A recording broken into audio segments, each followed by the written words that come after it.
From Korea to Germany. From Alaska to Puerto Rico. All over the world, the United States Army is on the alert to defend our country, you, the American people, against aggression. This is The Big Picture, an official television report to the nation from the United States Army. Now, to show you part of the big picture, here is Sergeant James Mansfield. Today, The Big Picture brings you firepower, the story of the big guns and the men behind them, the story of the artillery. It's of interest to note that approximately 3/4 of all enemy casualties inflicted in Korea have been credited to artillery action. Now let's see how it happens.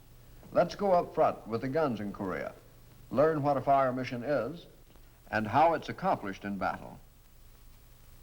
And then, later on in our program, we will show you something of the artillery of the future, the fearful new weapons rolling out of the arsenal toward any showdown the enemies of democracy may have in mind.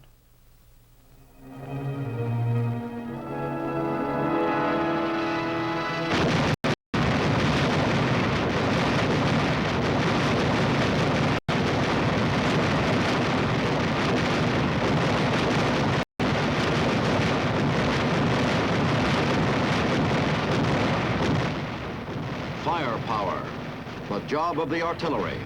To get it where it's needed, when it's needed, the kind that's needed. Whether an earthquaking barrage to launch a major action, or a lonely howitzer somewhere in Korea lobbing out a few rounds to take care of an enemy outpost. Artillerymen fire the anti-aircraft guns. They shoot off the guided missile.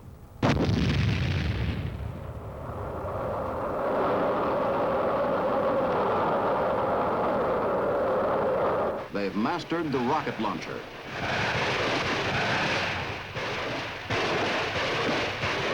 And they're all ready to cut loose with the real Sunday Punch, the 280-millimeter giant that can deliver an atomic shell. But the story of the artillery begins in the front lines, at a forward observation post. I'm what's called a forward observer. Up here to spot trouble and see if my battery might have a remedy for it. And right now, we've got trouble. That recon patrol isn't liable to get back unless something takes care of the commie machine gun up the hill. Forward observer, Able Post. Target, machine gun. Coordinates, 395-308. And so, a howitzer lets one go. A hit. And it's okay, boys, you can come home now. But it isn't so often you can see where you want your guns to drop their stuff. And that's when this business gets a little tricky. For instance, those are sound detectors the crew is setting up. Placed in different positions, they'll pick up from several angles the sound of an enemy gun. At the forward post, the observer waits till the enemy starts firing and cuts the sound equipment in on the excitement. A recorder back in the sound van adds up the information brought in by the microphones, and the computers interpret them. Result? Well, the chances are that enemy gun has learned too late not to shoot off its big mouth.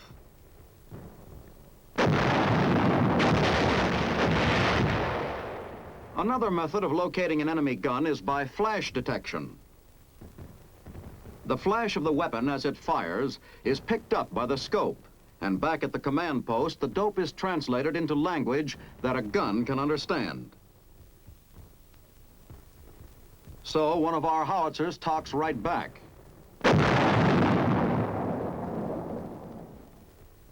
But the artillery has to be ready to answer back at night, in the fog, in the rain. That calls for radar. The scanner's electronic rays bounce back from any object in their beam to pinpoint the target, a convoy, a patrol, even tracking an enemy shell. The information is passed on to the guns and shooting with a postgraduate education.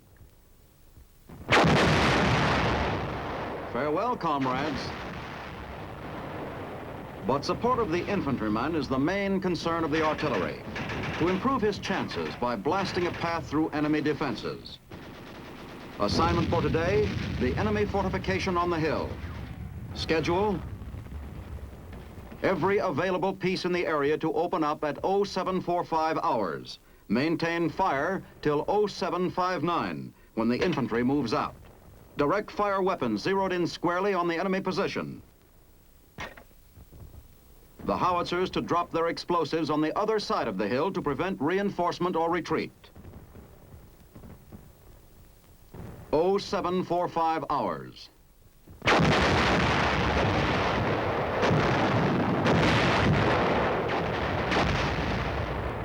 Firepower.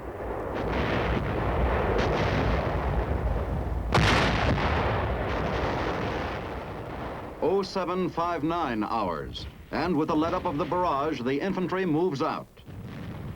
Resistance? Plenty left, sure, but nothing like what they would have faced before the artillery smashed machine gun nests and mortars, blasted fortifications, rocked the enemy back on his heels. Assault team forward and in.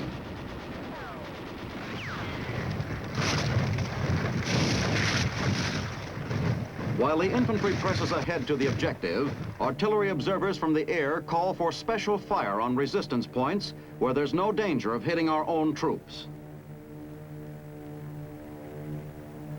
Fire mission, enemy mortar, coordinates 384-621.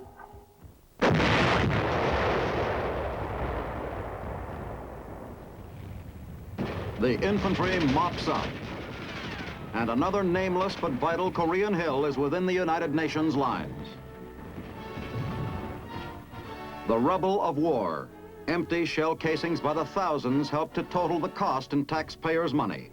But they also add up to a lot of taxpayers' lives saved, taxpayers in uniform. Ammunition ship ahoy. Tight packed in her hatches, more thousands of tons of destructive power for our guns. Ticklish business where there isn't much room for mistakes, but the transportation men have handled a lot of ammo in Korea by now. Shells to add to the mounting stockpiles of the forces of the United Nations, even while our guns outfire those of the enemy 10 to 1.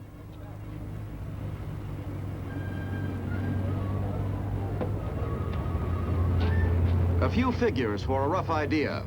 Artillery shells actually fired in Korea June 1950 to December 1952. 105 millimeter ammunition, 600,000 tons. 155 millimeter shells, over 300,000 tons. 8-inch howitzer rounds, better than 75,000 tons. Shipping and transshipping. From the U.S. to Japan to Korea. It's a long, long way to the front for the ammunition.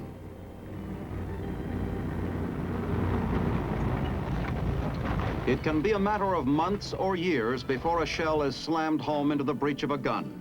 For though the U.S. 8th Army in Korea has often fired more than 200,000 rounds of ammunition in a single day, the supply must always be greater than the demand to pile up enough surplus for any need.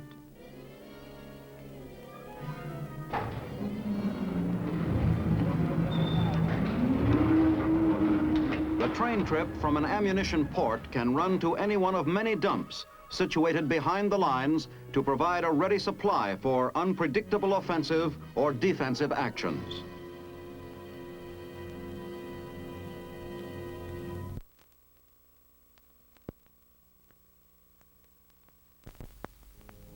Korean civilian labor, for the most part, under supervision of our military, keep the tremendous tonnages of our ammunition pipeline flowing forward. Headed for one of the ammunition dumps scattered strategically behind every artillery concentration in the battle zone. And drive slow, take it easy. There's an awful lot of explosive up ahead. A big ammunition dump in Korea can cover anywhere to 7,500 acres, stacked from one end to the other with every kind of round, from pistol cartridge to shells for the 240mm gun. And they can use the storage space when they have to help fill requisitions of as many as 1 million artillery shells for guns of a single division in a 2-week barrage.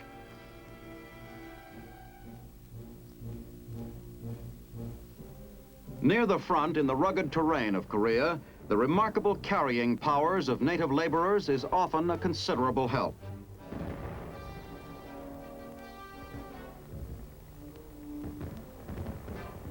The Koreans have their own word for the work of the human pack animal.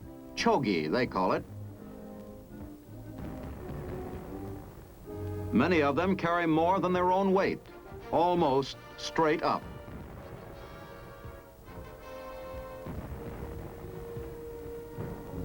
But GI ingenuity has solved the supply of ammo in tough terrain in other ways. An aerial cable car to carry food for the guns positioned high atop a mountain peak.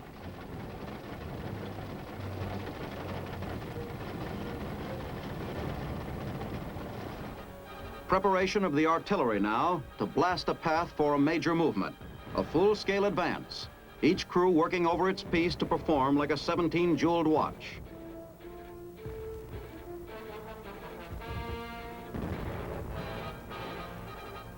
Behind the lines, ordnance does the big overhaul job. Right on up to a brand new tube for a tired long tom. When the order comes down for the big push, everything that can shoot or be made to shoot is fitted into the firing plant. Even anti-aircraft guns are moved forward to be leveled at ground targets when not needed against enemy planes.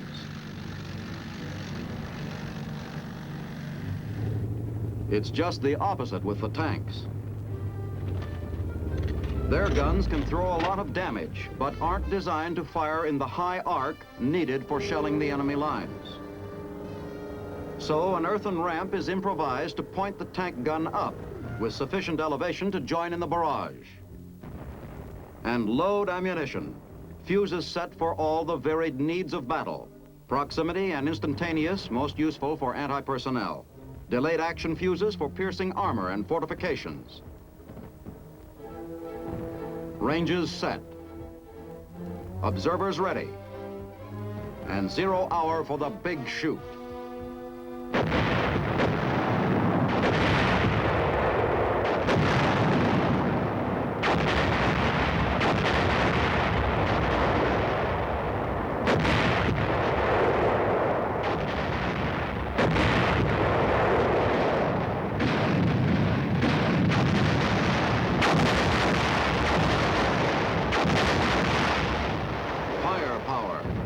Behind it, the brains and electronics of the fire direction centers, pinpointing targets, doping out elevation, azimuth for each gun. Plotters calculate even the curvature of the Earth's surface for the trajectory of the long-distanced guns. To knock out bridges, roads, rails, as much as 20 miles behind the enemy lines. And the infantry pulls up stakes for the push.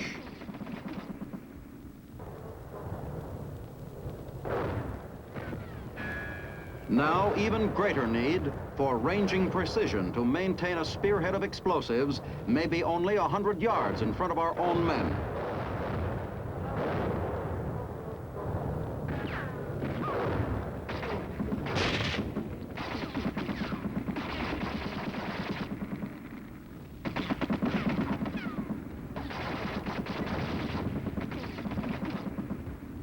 With the troops shoving forward in a sustained drive, the artillery moves up too.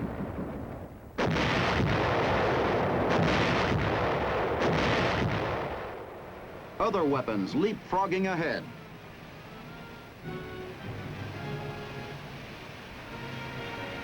Up to 2 tons of gun via airmail parachute delivery.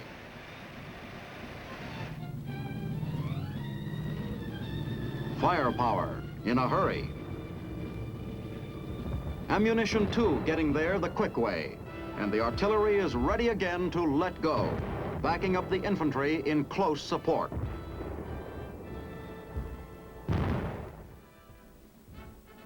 Fort Sill, Oklahoma is the main seat of learning for the artilleryman. It's here that he gets most of the tremendous amount of technical knowledge that goes into the artillery's guns along with the ammunition.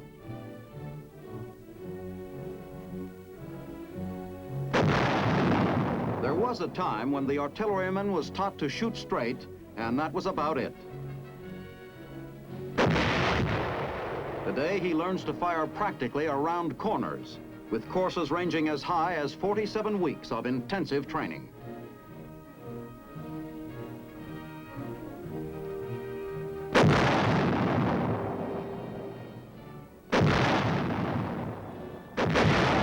The artillery officer must familiarize himself with practically every weapon we've got, and with science's new contributions toward ranging accuracy, like the Raywin field set. The radio sonde signals back meteorological data, which a radio sonde recorder collects as radar tracks the balloon through the sky. Training for the eyes of the artillery at Fort Sill, low flying, a special brand required for direction of artillery fire from the Army's winged observation post, the L-19.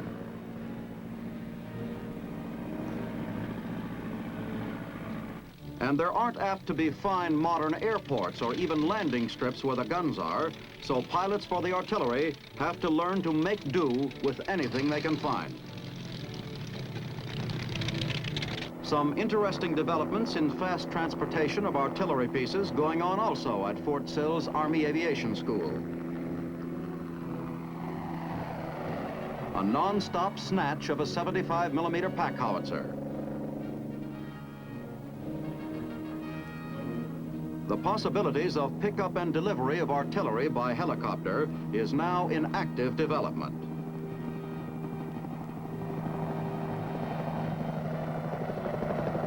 It puts down the weapon right where it's wanted, all ready for firing, and may soon answer pressing need for fast movement of firepower in and out of tough spots.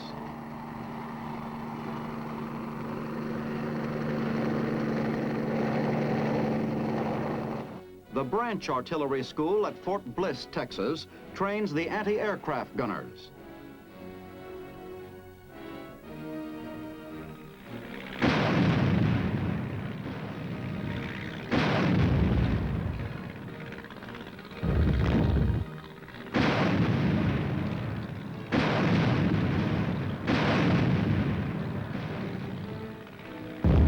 Not so good.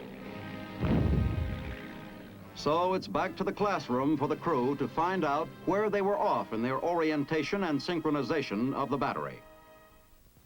If you pick up something on the tracker that you know is exactly 3010 mils azimuth, then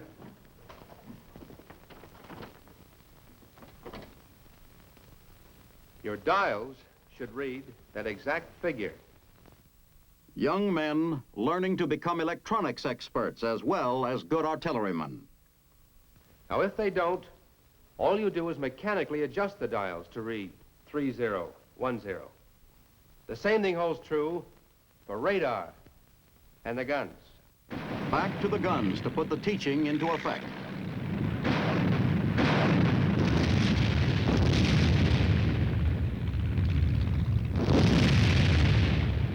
And the lesson for today seems to have clicked. And there's lots new in the anti-aircraft weapons themselves, like the new Sky Sweeper, designed to guard our cities and critical areas. Her insignia is a witch sweeping the skies, and the gun lives up to it. On practically the push of a button, she can spot attacking aircraft, track it, and automatically aim and fire. She throws 45 shells a minute and can reach up 4 miles.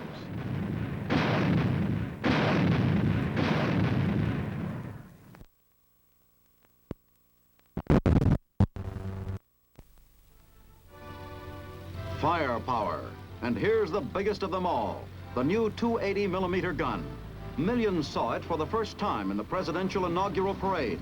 the cannon that can fire atomic shells.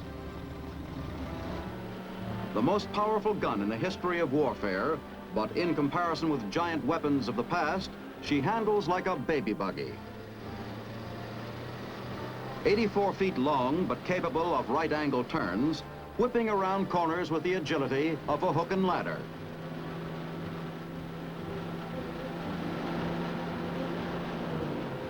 She can do 35 miles an hour on the highways and turn off them cross-country to get just about anywhere she's headed on her own.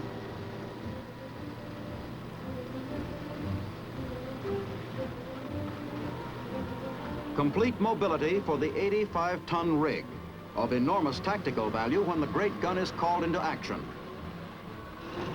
Suspended between its cabs, the gun can turn practically in its own length, a great help for fast maneuvering in tight spots.